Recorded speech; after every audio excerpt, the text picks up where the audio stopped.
안녕하세요, 김호준입니다. 북한 응원단에 대한 보도들 대체로 호의적이지 않죠. 이에 대한 분석 기사도 몇 있습니다. 북한 응원단에 대한 호기심이 사라졌기 때문이다. 비인간적, 기계적 응원 방식이 우리와 맞지 않는다. 북한과의 대결 국면 때문이다. 13년 만에 남한에 온 응원단입니다. 호기심이라면 줄어들 이유가 없죠. 응원 방식.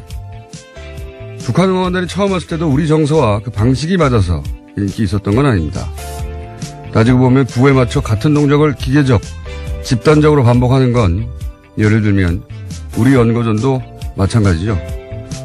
북한과의 대결 역시 항상 있어 왔고 오히려 평화의 계기가 될 수도 있는 터라 이번에 더 반갑다고 할 수도 있었던 겁니다. 제 생각은 그렇습니다. 올림픽 직전 평창 대 평양에 프레임 전쟁이 있었죠. 이 프레임 전쟁으로 인한 자기검열 효과, 그러니까 언론 일반도 응원단을 호의적으로 보도하는 것이 종북, 친북이라는 비판을 받을까봐 자기검열을 한 것이다. 이런 프레임은 일반 시민들에게도 영향을 줍니다. 실제 북한 응원단의 파도 응원을 일반 시민들이 주저하며 받아주지를 않았죠. 대신 언론은 북한 응원단 화장실 사진을 보도하고 밤에 한국 방송을 본다면 몰카 보도를 했습니다. 북한 응원 방식이 비인간적이라고 비판하지만 비인간적인 취급은 오히려 우리가 그들에게 한 거죠. 그 응원을 보고 누가 북한 체제의 우월성을 느낍니까? 우리 체제 우월성은 제론의 여지 없이 명백한 거 아닌가요? 그들을 우리 잔치를 축하해줄 손님으로 맞아줄 아량도 여유도 없이 그들에게 우리가 너무 옹졸했다. 김호준 생각이었습니다. 시사인의 김은지입니다. 네. 북한 응원단 보도가 별로 없어요. 네. 네, 굉장히 좀 문제가 되는 보도들이 여럿 있었는데요. 그렇죠. 오히려. 근데 제가 이제 굉장히 자기검열 효과가 강하다라고 생각한 게 북한 응원단이 응원할 때 이렇게 처음에 네 군데로 나눠서 앉아가지고 파도 응원을 유도한 적이 있어요. 근데 이제 당연히 따라서 중간에 앉은 한국 일반 시민들이 따라할 거라고 생각했는데 하니까 주저주저하면서 손을 못 올리는 거예요. 제가 그 장면을 본 적이 있는데 이런 평양 프레임 전쟁이 없었으면 당연히 따라했을 거예요. 북한 응원단이든 아니든 간에 축제이기 때문에. 근데 어쨌든 그 과정에서 그런 이제 자기검열 효과, 예. 또는 칠링 이펙트라고 하죠. 예. 그런 게 있었고, 그러자 일반 시민들 영향을 받고, 그리고 언론도 조금이라도 호의적인 보도를 할 때면 항상 그런 생각이 나는 거죠. 이게 종북, 친북 논란 속으로 들어가지 않을까? 저는 언론의 책임도 굉장히 크다고 생각하는 게 그런 프레임이 있을 때 그걸 정면으로 대응하거나 오히려 했었어야 하는데 방치하거나 강화하는 역할만 한 거죠. 결국은 저는 굉장히 옹졸했다고 생각을 합니다. 예. 그거 보고 나서 누가 와 북한 대단하다고 그런 시대 아니거든요 이제. 굉장히 아쉬운 대목이고 자 그 이야기는 또 따로 할 올림픽 끝나면 종합할 때 계기가 있을 것 같습니다. 자, 첫 번째 뉴스는 뭡니까? 네, 삼성의 다스 소송 비용 대납 관련 뉴스입니다. 삼성이 이를 숨기기 위해서 해당 로펌과 컨설팅 계약을 맺은 것처럼 가짜로 꾸몄다고 어제 저녁 MBC가 보도했는데요. 삼성의 잦은 수법이라는 게 검찰의 시각이라고 합니다. 삼성이 최순실 씨에게 뇌물을 줄 때도 이런 허위 컨설팅 계약을 맺은 바가 있습니다. 그러니까 같은 수법이라는 거죠. 그렇죠. 예, 직접 돈을 주면은 들키니까. 네. 최순실 같은 경우에는 페이퍼 캠페인을 세워서 그렇죠. 예, 그쪽과 컨설팅 계약을 맺어서 돈을 승마 지원이라는 목적으로 네, 돈을 줬습니다. 준 것이고 이번에는 이제 원래 거래하는 곳이니까 예, 그쪽과 컨설팅 계약이라는 걸 맺고 그 돈을 결국은 이걸 여기에 대줘라. 예, 꾸준히 돈을 보냈다라는 건데요. 그런 방식으로 했다는 거고요. 근데 이제 계속 이 사안이 나올 때마다 얘기하지만 이건희 회장 사면으로 국한해서는 절대 안 된다. 예. 이제 언론에서 자꾸 이제 사면 얘기하고 그리고 이학수 전 부회장도 사면 얘기만 하는데. 네, 그렇게 가져가고 있죠. 예, 당시 전반적으로 한번 훑어봐야 된다. 당시에 이명박 전 대통령과 삼성과의 관계 속에서 서로 주고받을 현안이 뭐가 있었느냐. 그때 뭐 승계 작업 관련한 일도 굉장히 많았고요. 예, 그리고 차명 주식을 그때 발견했는데 국세청이 몇 천억대 차명 얼마였어요? 예, 4천억 원대였는데요. 이를 고발하지 않고 넘어갔습니다. 이게 이제 국세청이 이걸 고발해야 되는데 국세청 단독으로 4천억이나 되는 돈을 고발하지 않는다는 게 그런 결정을 한다는 게 직무유기를 한 겁니다. 이게 이제 정권의 의지가 반영된 거 아니겠는가 뭐 이런 사안들 많이 있거든요.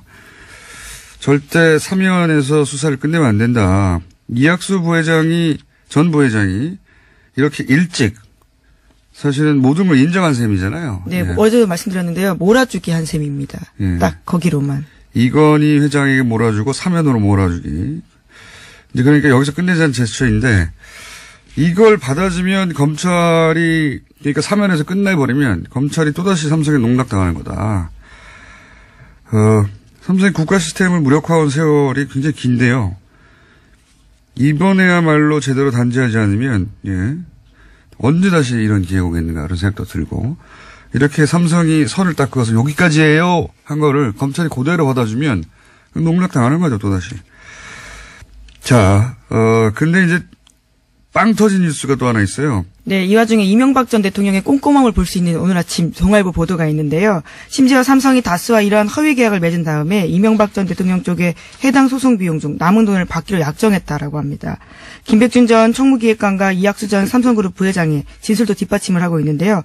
그러니까 다스 소송에는 이제까지 총 30억 원이 들었고요. 남은 돈이 10억 원이었는데 그걸 이명박 전 대통령이 가져가기로 했다라고 합니다. 그렇게 애초에 약정을 했다라는 건데요.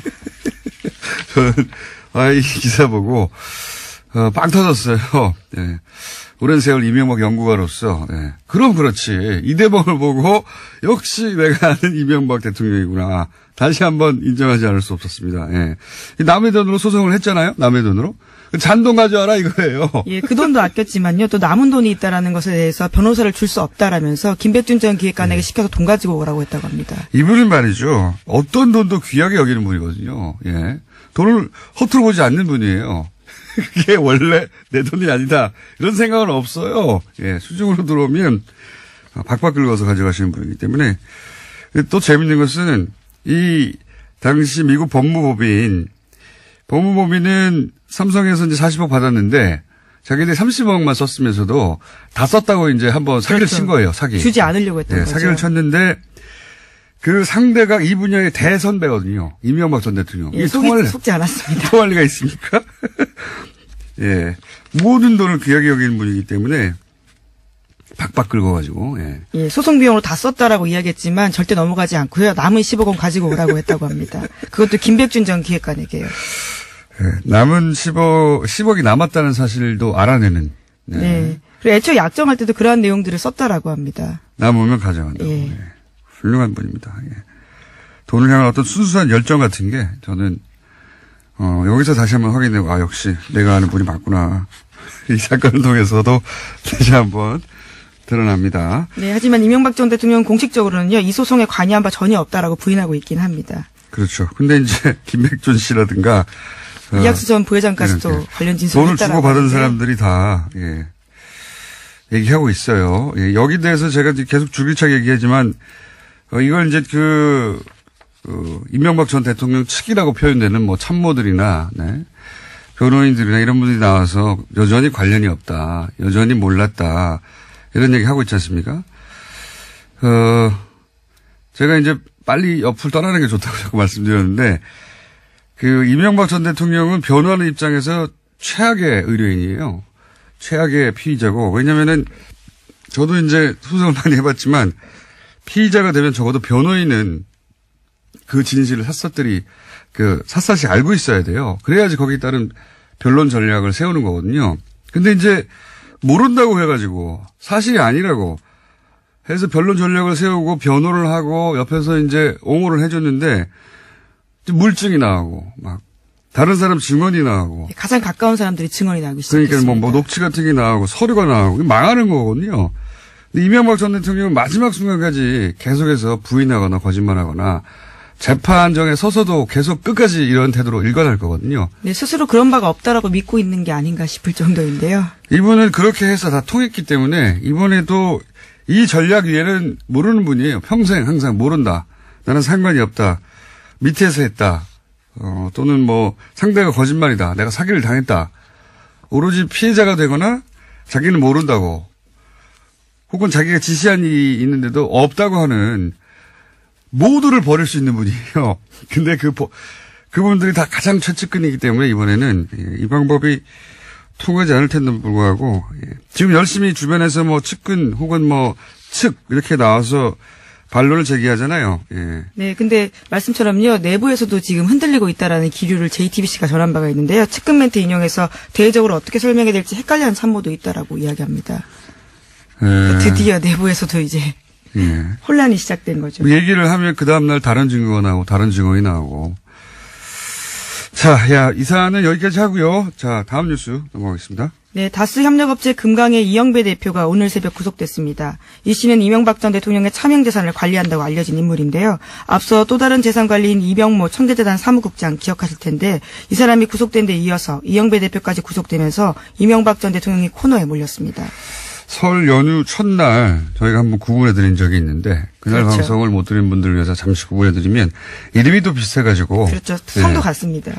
그리고 이제 비읍도 들어가고 그러다 보니까 자꾸 헷갈려요. 여러 이름도 등장해서. 간단하게 정리하면 두 분 다 구속됐는데 한 분은 위장 계열사라고 의심받던 금강. 네, 비자금을 만드는 곳으로 지목됐습니다. 그렇죠. 여기서 돈을 만들어서 빼내는 역할을 했다.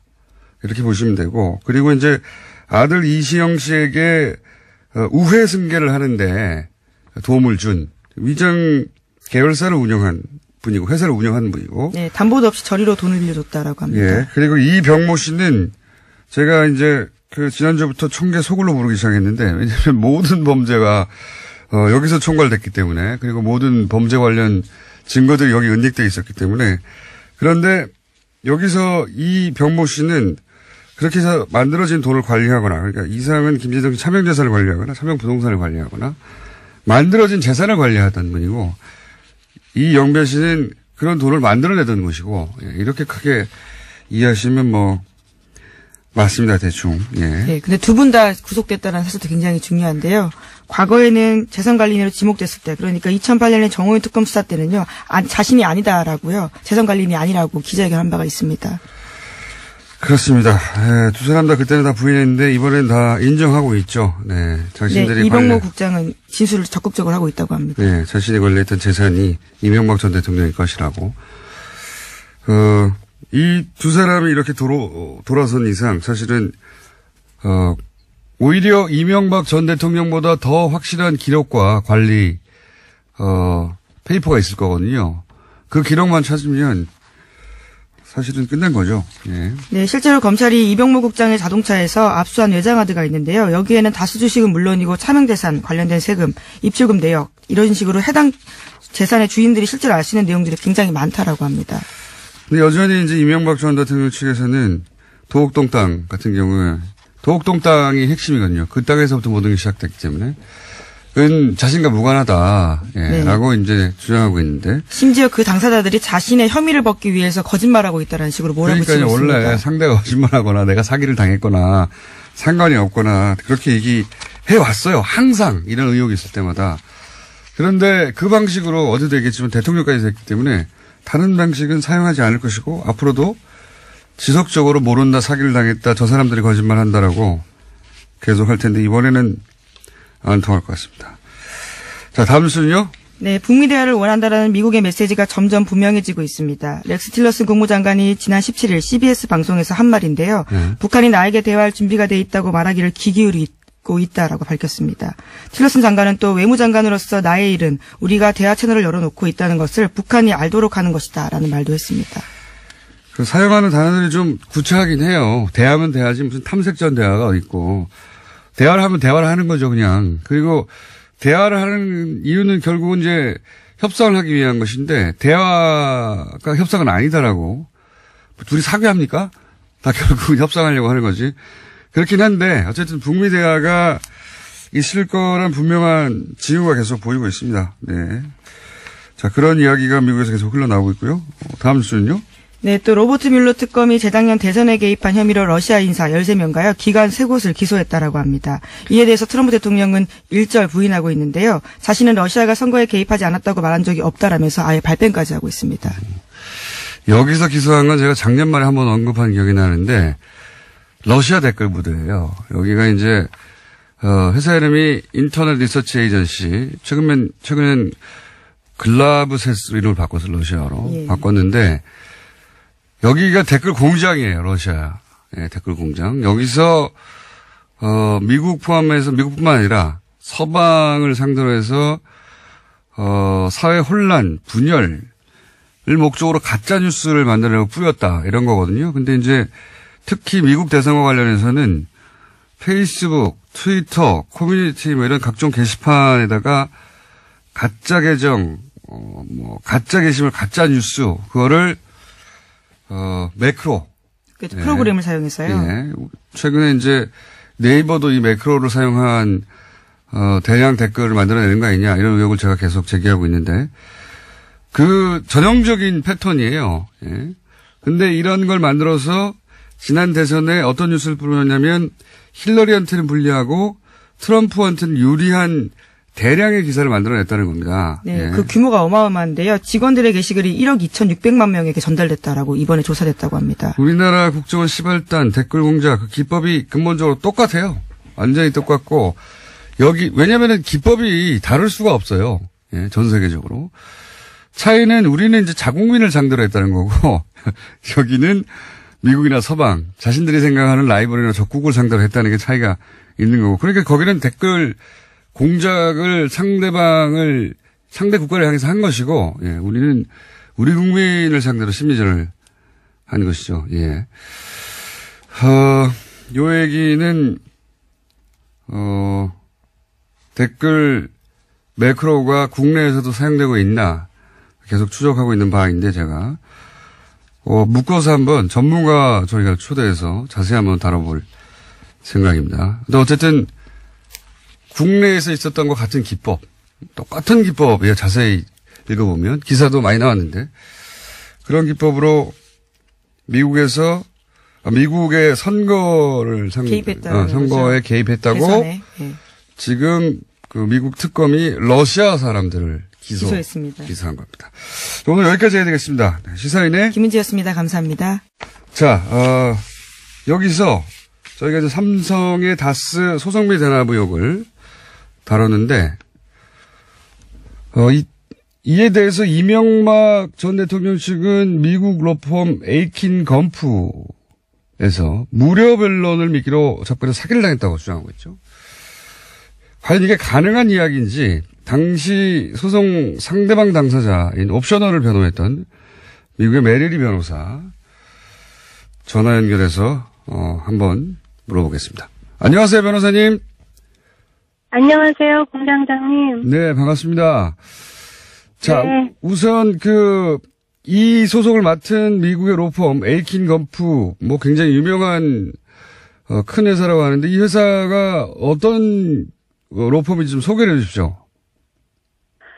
제가 알기로는 저도 이제 관련된 사건을 했기 때문에 조사도 많이 하고 했는데 제가 알기로는 가장 이해하기 쉽게 한국의 김앤장으로 생각하시면 돼요. 아, 그렇군요. 예. 그러니까 그 네임 밸류라든지 아니면 그 사람들이 갖고 있는 네트워크라든지 이런 모든 게 그 어마어마한 조직력과 그다음에 그 라비 파워를 갖고 있는 그런 예. 엄청난 법률 회사라고 생각하시면 되고 그 회사 사람들이 떴을 때는 개인의 어떤 실력이라기보다는 그 법률 회사의 이름으로 네. 판사를 움직일 수 있는 그런 파워가 있다고 생각하시면 되죠. 그 정도군요. 미국에서 대단한 네임밸류를 가졌군요. 네. 그래서 이 에이킨 건프가 이 일이 있기 이전부터 삼성 소송을 대리한 것으로 알려졌는데 삼성과는 언제부터 계약을 맺거나 인연을 맺은 걸로 알고 계십니까? 제가 알기로는 98년 무렵부터 계속 그 삼성전자의 미국 법인의 그 고문 변호사로 거의 그 대리인의 역할을 다 했던 걸로 알아요. 그 사람들이 소송 관계까지 다 한 적도 있고요. 예. 아니면 이제 그 애플과의 소송 같은 경우에는 다른 법률 회사를 재판 전문팀으로 그 고용해서 썼거든요. 아하. 그렇지만 그 뒤에서 전략을 짜거나 그 어떤 결정을 하거나 이런 그 법률 대리인 역할은 계속 그 김석한 변호사와 에킨 건프가 했던 걸로 알아요. 그분이 떠날 때까지. 그렇군요. 삼성에 말하자면 삼성의 법무팀이라고 생각하시면 되죠. 미국 내에 있는. 그 정도군요. 네. 그런데 이제 이명박 전 대통령은 이 에이킨 건프가 무료 변론을 미끼로 접근을 해서 사기를 당했다. 그리고 네. 실제로 변론에 참여한 시간은 3시간에 불과하다. 이렇게 이제 에이킨 건프가 불성실하게 했고 무료 변론을 미끼로 접근을 했다. 이런 식으로 주장하고 있는데 미국 업계에 계신 분으로서 그리고 이제 이 에이킨 건프를 직접 오랫동안 상대하고 10년 가까이 이 소송을 혼자서 진행하신 분으로서 이 주장이 말이 된다고 보십니까? 전혀 말이 안 되죠. 말이 전혀 안 되고 하나씩 그 짚어드리면 예. 이제 김석한 변호사라는 그 분의 네. 그 미국에서 변호사 업계에서의 그 위치를 볼 때 예. 그분이 무료 변론을 미끼로 그 다스라는 회사에 접근을 해야 할 이유가 없지요. 그러니까 다른 일로도 바쁘고 본인이 그 벌을 수 있는 수입료의 그 숫자라는 게 상상할 수 없을 정도인데 왜 무료 변론을 미끼로 다스에 접근을 했겠어요. 만에 하나 그런 일이 있다면 삼성의 대리인으로서 삼성의 어떤 목적을 위해서 접근했을 가능성은 있지만 그 부분이 빠진 채로 무료 변론을 미끼로 접근했다라는 그 말 자체는 아예 말이 안 되는 거죠. 그 다음에 그 3시간 변론이라는. 잠깐만요, 변호사님. 네. 혹시 네. 이 기사를 처음 접했을 때 어떻게 반응하셨어요? 웃었어요. 그러니까 웃었고, 예. 그 다음에, 그러니까 그분이 그냥 말을 그렇게 아무 때나 아무렇게나 만드시는 거는 제가 너무나 잘 알고 있는데요. 이명박 전 대통령을 말씀하시는 겁니까? 예. 그렇죠. 전 그분이라고 얘기를 해요. 예. 그래서 그런 건 너무 잘 알지만 이번에는 급해서 그러셨는지 아니면 원래 하던 버릇을 다른 분들이 안 고쳐줘서 그런 건지 모르지만 그러니까 너무나 큰 실수를 하셨다고 생각을 해요. 그 이유는 그러니까 김석한 변호사에 대해서 아니면 에이킨 건프라는 그 법률회사에 대해서 한 말도 그렇지만 3시간 분량을 일했다. 그다음에 한 게 없다라는 이 부분에 대해서는 이게 지금 주워 담을 수 없는 그 거짓말을 한 건데 그래요? 왜냐하면 누구한테 브리핑만 잠깐 3분만 들어도 무슨 일 했는지를 정확히 알 수가 있는 거고 아니면 본인이 그 무슨 일을 했는지 잠시만 조사를 문서상으로 해봐도 그러니까 그렇게 말할 수 없는 사안이었는데 이분이 그러니까 어떤 말을 뱉을 때 어떤 태도로 그렇게 그냥 말을 하는지가 단적으로 드러난 예라고 생각을 해요. 3시간만 일했다는 주장. 전혀 말이 안 되는. 네, 전혀 말이 안 돼요. 전혀 말이 안 된다. 3시간만 했다는 거는 그거는 이제 그 뭐냐면은 제가 정확하게 그 법률회사가 그 140억을 회수하기 위해서 사건에 들어와서 한 일을 아주 일일이 다 검토하면서 짚었던 사람이기 때문에 아는데요. 2009년 3월에 들어와서부터 2011년 4월에 그 사건을 이제 끝낼 때까지 김경준 씨와의 사건을 끝낼 때까지 140억 받았을 그분들이 때까지. 그죠. 받고 나서 이제 조금 있다 문서상으로 기각을 시켰거든요. 법원에서. 그게 이제 4월이었어요. 그때까지 워싱턴 DC에 있는 몇 명의 변호사들이 로스앤젤레스에 출두를 했고요. 실제로. 그다음에 한국에 와서 제가 알기로는 과거 옵셔널 직원들을 이제 자체적으로 자기들이 그 펼칠 그 어떤 변론을 위해서 5명, 6명을 오랫동안 한국에서 11명이 나와서 정오의 증언이라고 증언 제출을 해서 기록 만들고 하는 그런 일을 많이 한 걸로 알아요. 그리고 그분들이 실제로 그런 법률 일을 한 거 이외에 분명히 이제 워싱턴 DC에 있는 미국의 연방 법무부, 그게 이제 그 돈을 이제 몰수 청구권의 돈을 처음에 동결했던 그 담당자이기 때문에 법무부라든지 스위스에 있는 제네바 검찰이라든지 또 그다음에 실제로 몰수 청구 사건을 담당한 다른 법률팀이 있었거든요. 이라든지 이런 데를 다 총괄하면서 하는 이제 진두지휘를 하는 그런 일을 지금 이분들이 한 걸로 지금 나와 있단 말이에요. 그렇다면 그분들의 그 레이트는 그 전에 다스 변호사였던 림 루거의 저는 2배 이상이라고 보거든요. 그러니까 그 수임료의 예. 그렇다면 그 2년 동안 했던 그 모든 일을 감안할 때 지금 보도에 나온 370만 불도 많은 돈은 아니라고 생각해요. 더 받았을 수 있다는 그런 추측을 해요, 저는. 그렇군요. 실제 그러니까 3시간하고 한 게 없다는 건 말이 안 되죠. 말도 안 되는 것이다. 예. 뭐 상대편에서 그 활동을 계속 보아하셨으니까 누구보다 잘 아시겠네요. 그리고 뭐 그 370만 달러보다 더 들었을 수도 있다고 말씀하셨는데 뭐 실제 더 들어간 것을 삼성과의 관계 때문에 적게 받은지는 모르겠으나 여간 현재 그렇죠. 일단 지급된 금액이 그 정도인데 3시간밖에 일을 안 했다는 자체도 말도 안 되고, 예. 보신 바, 아시는 바로도 뭐 여기저기 출장도 많이 갔고, 하긴 2년간 재판을 하는데 3시간만 나왔을 리가 있나요? 예. 그 자체가 말이 안 되는데, 이 부분은 어떻게 보십니까? 무료 소송을 전제했기 때문에 에이킨 건프와 계약서를 쓰지 않았다. 구두 계약을 했다. 이렇게 주장하거든요. 그 말을 하는 거는 에이킨 건프가 변호사법 위반을 했다고 말하는 거랑 똑같아요. 그러니까 엄청난 말씀을 하신 거예요, 모르고. 그래서, 그러니까 미국 법에 어떻게 돼 있냐면, 무료 변론을 해도요, 그러니까 그게 그런 여러 가지 문제가 발생할 수 있기 때문에 계약서를 쓰게 돼 있어요, 변호사는 문서로. 당연하겠죠. 무료 변론이면 어디까지가 무료 변론인지가 들어가야 되고, 제3자가 돈을 내면, 이해관계가 없는지에 대해서 다 서로 알려주면서 고지하면서 그거를 문제가 있을 때 포기하는 것까지 각서를 받아야 되고 미국 변호사법이 굉장히 복잡해요. 그렇기 때문에 돈을 안 받아도 안 받는 거에 대해서 나중에 의심할 사안이 없게끔 그 부분을 다 문서로 확약이 되기 때문에 부두로 했고 계약서가 없었다는 말 자체는 지금 에이킨 건프를 굉장히 어려운 상황으로 몰아넣는 엄청난 발언을 하신 거예요. 그리고 거짓말이라고 저는 믿고 있고요. 네. 알겠습니다. 마지막 질문인데요. 혹시 다스는 사실은 에이킨 건프를 고용해서 이런 소송을 했는데 에이킨 건프가 말씀하신 대로 그렇게 대단한 회사라면 혹시 누가 뒤에 있는 건 아닌가 이런 생각은 안 해보셨습니까 그때? 저는 처음부터 했죠. 처음부터. 에이킨 건프가 로스앤젤레스에도 그 에이킨 건프의 브랜치 오피스가 있어요. 그런데 2009년에 딱 봤더니 워싱턴 DC에서 그 유명한 변호사가 하나가 떴더라고요. 그 김석환 변호사는 직접 뜨지 않았어요. 그런데 그 스타라고 그러니까 아주 유명한 변호사가 워싱턴 DC에서 로스앤젤레스에 이름을 받고 특별 그 출두를 한 거예요.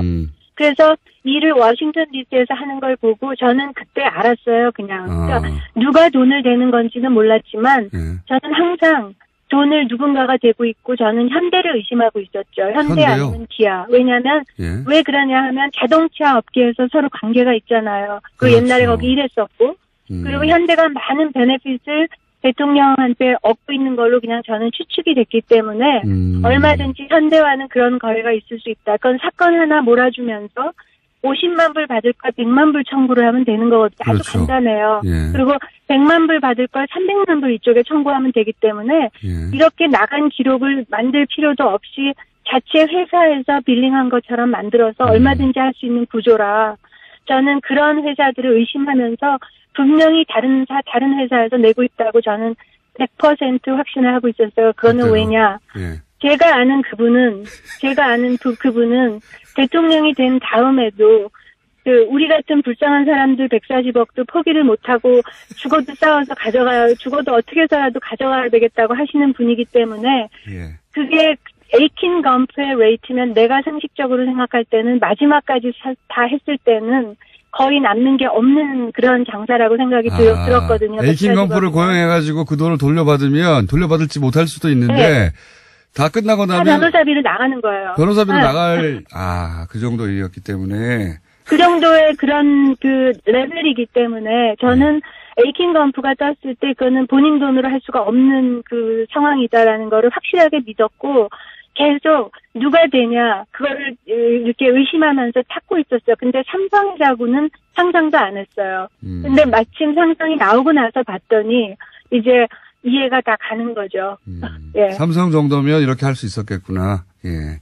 물론 뭐 그렇죠. 현대도 지금 100만 불 지원한 정황이 있다는 얘기가 있긴 있습니다만은 그때 당시로는 그때 그 아틀란타에 그 공장이 있으니까 예. 네, 알라바마예요. 알라바마인가요? 예. 자동차 공장들이 다 있어요. 기아랑 현대. 자연스럽게 현대하고 연결하셨고요. 네. 네. 알겠습니다. 그리고 변호사님. 그다음에 예. 그렇게 된 거예요. 변호사님 오늘 여기까지 듣고요. 네. 조만간 또 연결할 일이 아마 생기지 않을까 싶습니다. 오늘 말씀 감사합니다. 네, 감사합니다. 안녕히 네. 계세요. 네. 지금까지 옵셔널 벤처스를 변호하고 있는 메리 리 변호사였습니다. 자, 이재용 판결 저희가 계속 짚어왔는데 오늘 좀 마무리를 해보겠습니다. 이정렬 전 부장판사님, 법무법인 동안의 사무장으로 계신 분 전화 연결됐습니다. 안녕하십니까? 네, 공장장님 안녕하세요. 새해 복 많이 받으세요. 이렇게 뒷북을. 자, 저희가 몇 번에 걸쳐서 얘기를 했는데 오늘 좀 네. 정리를 좀 해보죠. 우선 예. 첫 번째가 뇌물 액수가 가장 큰 거는 제3자 뇌물죄였습니다. 예. 네. 이 부분을 다 무죄로 했는데 무죄를 만든 논리가 이런 거였습니다. 제가 한번 얘기해 볼 테니까 만나봐 주십시오. 제3자 뇌물죄는 이제 제3자한테 쿠션을 줘서 넘기는 거라서 이 경우는 이제 재단이 되는 거죠. 예. 네. 그러니까 재단을 세워서 뇌물을 받았다 이런 거죠. 네. 박근혜 전 대통령이 직접 받거나 최순실 씨가 직접 받은 게 아니라 그렇게 제3자를 내세워서 그쪽에 뇌물을 줬다 이건데 그러려면은 부정한 청탁이 있어야 된다. 네. 그리고 부정한 청탁이 있으려면 청탁을 할 내용에 해당되는 현안이 있어야 한다. 네. 그런데 그 현안은 승계 작업이라고 특검이 이야기했는데 주장했는데 그런데 이걸 날리기 위해서 부정한 청탁이 없어야 하니까 아예 승계 작업이 없다고 하고 승계 작업 부탁할 내용이 없어지니까 이 뇌물수수죄는 사라졌다 이런 거죠. 아, 역시 공장장님 탁월하십니다. 예. 그 며칠 동안 한 거를 한 번에 그냥 정리를 해요. 별로 어려운 내용은 아닌데. 존경합니다. 네. 예. 이렇게 딱 정리가 되는 거고. 네. 그러면서 또 한 가지 추가적으로 한 것은 이제 묵시적 청탁이 있지 않냐 사람들이. 그러니까 직접 구체적으로 말을 안 했지만 네네. 뭐 이렇게 이신전심으로 돈을 주면서 아시죠? 잘해 주셔야 되는 거.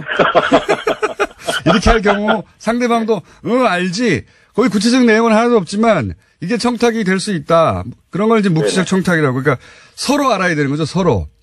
그렇죠. 서로 뭐가 현안인지 알아야 되는데 묵시적 청탁도 없다고 하려다 보니까 박근혜 전 대통령은 아예 승계 작업이 있었다는 사실 자체를 몰랐다. 네, 그렇습니다. 예. 여기까지 저희가 했습니다. 그죠?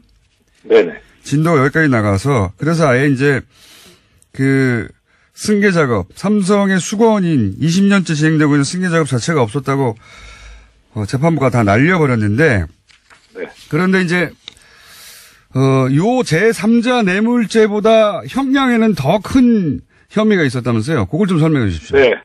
그러니까 사실 집행유예를 하거나 뭐 석방을 해주겠다, 뭐 무죄를 하든 이렇게 재판부가 마음을 먹었다고 가정을 했을 때 법적인 장애가 하나가 있었는데 그게 뭐냐면 재산국외 도피죄거든요. 그러니까 뇌물공여 자체는 덩어리는 크지만 이게 5년 이하의 징역이어가지고 뭐 집행유예라는데 법적인 장애는 없어요. 그런데 재산국외 도피죄는 국외 도피한 그 액수가 50억이 넘어가면 최하가 10년이거든요. 징역 10년. 아. 그래서 판사가 재량으로 깎아줄 수 있는 게 절반까지 깎아줄 수 있는데 5년이 되잖아요. 절반을 깎으면. 집행유예 요건이 법적으로 3년 이하의 징역형을 선고할 때 가능한 거거든요. 그러니까 이 재산국외 도피가 인정이 돼버리면 아예 집행유예가 법적으로 불가능해지는 거예요. 그렇군요. 그래서 재산국외 도피죄를 다 이제 날려야 되는 거죠. 그래서 예.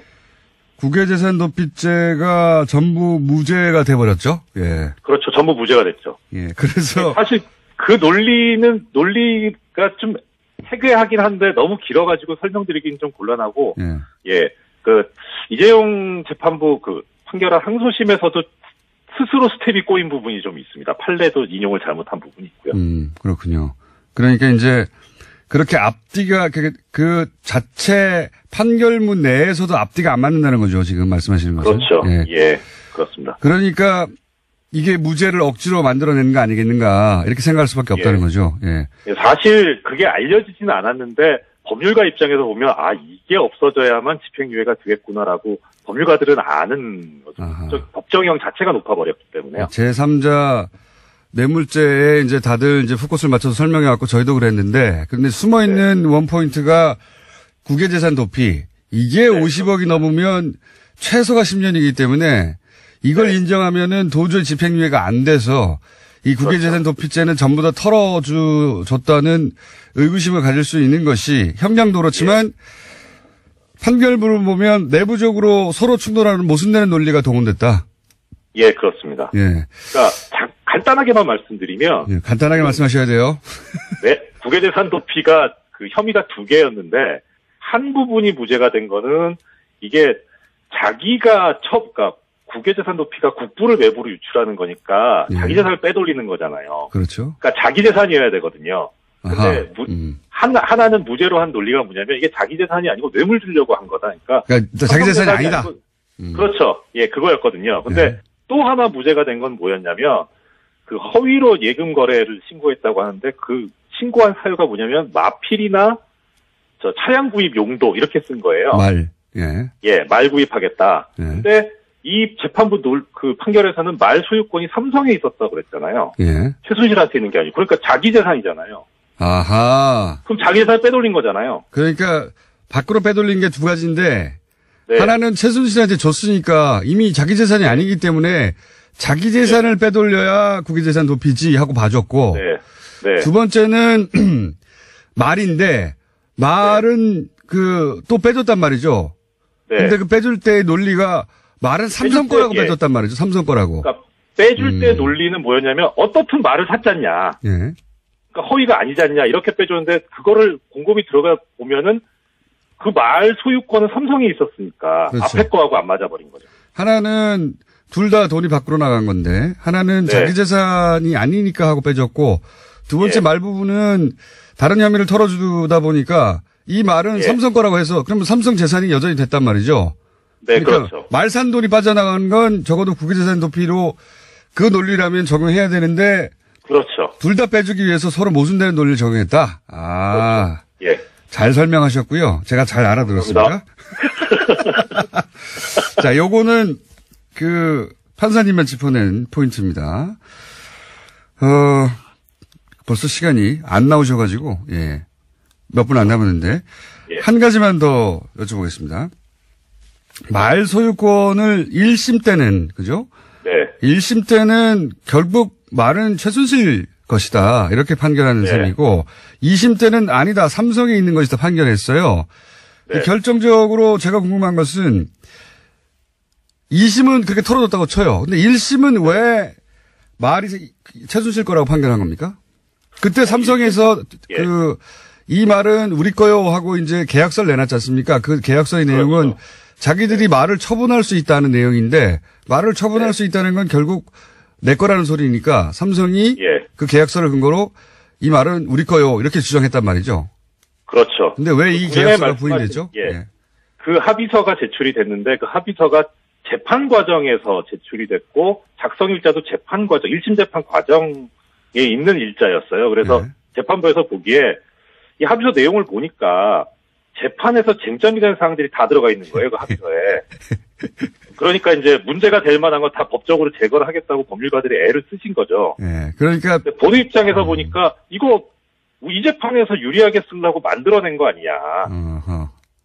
그러니까 이걸 어떻게 믿냐 해가지고 이것을 믿을 수 없고 그러니까 오히려 역으로 이제 증거까지 조작한 그런 상태가 돼버렸으니 그 계약이 있었다는 거, 삼성과 마주 사이에 계약이 있었다는 걸 안 믿어버린 거죠. 그리고 1심 재판부에서는 1심 재판정에서 쟁점이 됐던 대목들이 이 계약서가 나중에 나는데 그 계약서를 봤더니 그 쟁점을 어떻게 알았는지 그 쟁점들을 다 해소하는 내용으로 적혀 있으니까 이거 나중에 적었구만 하고 법률가가 판사 입장에서 보기엔 야 이거 우리 재판정에서 논란이 됐던 거 다 여기 적혀 있네. 그게 가짜구만. 너무 꼼꼼하게 쟁점들을 다 해소하려고 하다 보니까 오히려 들킨 거죠. 네. 그렇죠. 들켰죠. 예. 그래서 말씀하시면서는 합의서를 가짜라고 판결한 거 아닙니까? 말하자면. 그렇죠. 예. 1심에서는. 허위다 이렇게 했죠. 네. 2심에서는 그걸 그러면 진짜라고 인정했는데 진짜인 이유가 설명됐나요?